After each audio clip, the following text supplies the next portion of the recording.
Hi friends, എല്ലാവരും കിൽക്കഞ്ചലിലേക്ക് സ്വാഗതം. നമ്മുടെ നാട്ടിലെ ഇപ്പം മഴക്കാലമാണ്. മഴക്കാലം ആയതുകൊണ്ട് തന്നെ മിക്ക സ്ഥലത്തും പാമ്പുകളുടെ ശല്യം ഏറെ കൂടുതലുണ്ട്. എന്നിട്ട് നമ്മളെയൊക്കെ മതിലൊക്കെ നിന്ന് ചാരി നിന്ന് സംസാരിക്കണം, നോക്കിങ്ങോട്ടൊക്കെ നിന്ന് സംസാരിക്കേണ്ട ആ ഒരു കുഞ്ഞിന് അതിഥി അണലിയാണ് ഇതാ മതിലിൻ്റെ മുകളിൽ കൂടെ അങ്ങോട്ടും ഇങ്ങോട്ടും ഓടി നടക്കുന്നു. എല്ലാവർക്കും നല്ല അടിപൊളിയായിട്ട് കാണാൻ പറ്റുമെന്ന് പ്രതീക്ഷിക്കുന്നു. അടിപൊളിയായിട്ട് കാണാൻ പറ്റും. പോണ്ടേ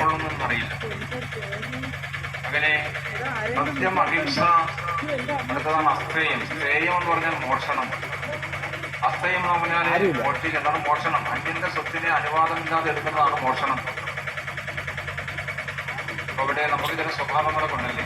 പാമ്പെന്ന് കേട്ടപ്പോഴേ ആ വന്ന ചേച്ചി അതുവഴി ഓടി ഒരൊറ്റ പോക്ക്. ആരും ചേച്ചിക്ക് ഇതൊക്കെ പേടിയെന്ന് പറഞ്ഞ് ചേച്ചി പോയി.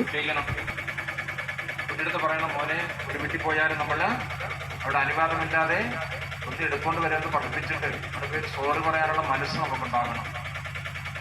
ഇങ്ങനെയാണ് നമ്മുടെ സ്വഭാവവിശേഷങ്ങൾ വളർത്തിയെടുക്കുന്നത്. ഇല്ലെങ്കിൽ ആ കുട്ടിയിൽ ഈ ഒരു സ്വഭാവം വളർന്നു വരും അതിനെ നിയന്ത്രിച്ചില്ലെങ്കിൽ. ചിലപ്പോൾ നമ്മൾ നാണക്കേട് കരുതിയിട്ട് വേണ്ടാന്ന് വിചാരിക്കും. അതല്ല, കുട്ടിയെ വിളിച്ചോണ്ട് പോയി അവിടെ പോയി സോറി പറയിപ്പിക്കണം, ഇവനെ ആവർത്തിക്കണമെന്ന് പറയണം. ഈ തരത്തിലേക്ക് നമ്മൾ സ്വഭാവവിശേഷം വളർത്തിയെടുക്കണമെന്ന് പറയുന്നത് അതാണ് നമ്മുടെ അടിസ്ഥാന സ്വഭാവവിശേഷങ്ങൾ. സത്യം, അഹിംസ, അസ്തേയം. രാത്രി ആയതുകൊണ്ട് തന്നെ എൻ്റെ ലൈറ്റിൻ്റെ വെട്ടത്തിലാണ് ഇതിനെ കണ്ടത്. ഞാൻ വണ്ടിയിൽ മേറ്റൂര് വെള്ളിയിലോട്ട് ഇടാൻ വന്നിട്ട് ഇതിനെ കാണുന്നത്. അപ്പം നമ്മളെല്ലാവരും തന്നെ ഈ മതിലിൻ്റെ ചാരിൽ നിന്ന് സംസാരിക്കാറുണ്ട്. അപ്പോൾ എല്ലാവരും ശ്രദ്ധിച്ചാൽ നല്ലതായിരിക്കും. കൊത്ത് നമുക്ക് കഴുത്തിലോ മുഖത്തോ തലയിലോ എവിടെ വേണോ കൊള്ളാനുള്ള ചാൻസ് കൂടുതലായിരിക്കും ഇങ്ങനെയൊക്കെ കയറി നിൽക്കുമ്പോൾ. നമ്മളെല്ലാവരും കുട്ടികളടക്കം നമ്മളെല്ലാവരും നമ്മൾ മതിലെല്ലാം ചേർന്ന് സംസാരിക്കണം. എല്ലാവരും ഇതൊക്കെ ഒന്ന് നോക്കിയൊക്കെ വെച്ചേക്കണം. കാര്യം എല്ലാവർക്കും ഉപകാരപ്പെടട്ടെ.